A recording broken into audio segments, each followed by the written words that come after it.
Hi, இது வந்து அந்த சரவணா ஸ்டோரோட விலாகோட கண்டினியூஷன் தான். இதான் நாங்கள் வாங்கின பொருள் எல்லாத்தையும் டப்பில் போட்டு வச்சுருக்கேன். அப்போ தான் டக்கு டக்குன்னு எடுத்து எங்கெங்கே வைக்க முடியும் அப்படிங்கிறதுக்காண்டி. ஆக்சுவலி வந்து இப்போ வந்து கொசு வந்து ரொம்ப அதிகமாகிடுச்சு. இது வந்து கொசு சீசன் அப்படின்னு சொல்லலாம். அதனால் நாங்கள் பேட் வந்து வாங்கிட்டோம். நாங்களும் அவாய்ட் பண்ணி பார்த்தோம், முடியலை. அதுக்கப்புறம் இந்த ஃபைல் எதுக்கு வாங்கினோம் அப்படின்னு சொல்லியாச்சுன்னா, நாங்கள் படித்த சர்டிஃபிகேட் எல்லாம் ஒரு பேக்லேருந்து வச்சுருந்தோம்.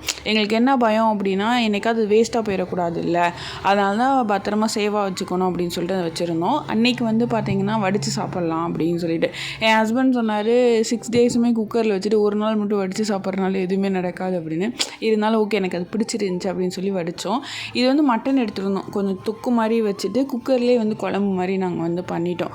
ஆக்சுவலி வந்து வடித்து சாப்பிட்டதும் எங்களுக்கு ரொம்ப பிடிச்சிருந்துச்சி. ஏதோ ஓகே, நம்ம ஹெல்த்தியாக சாப்பிட்றோம் அப்படின்னு சொல்லிட்டு நம்ம மனசில் கொஞ்சம் இருக்கும்ல, அது மாதிரி தான். உண்மையிலுமே அந்த தொக்கு வந்து செம்ம டேஸ்ட்டாக இருந்துச்சு. குக்கரில் வந்து நான் விசில் அதிகமாக விட்டுட்டேன், அந்த போன் வேகணும் அப்படின்னு சொல்லிட்டு. அதனால் அந்த பீஸாக இருந்ததுன்னா பறந்துச்சு. ஆனால் டேஸ்ட் வந்து அல்டிமேட்டாக இருந்துச்சு.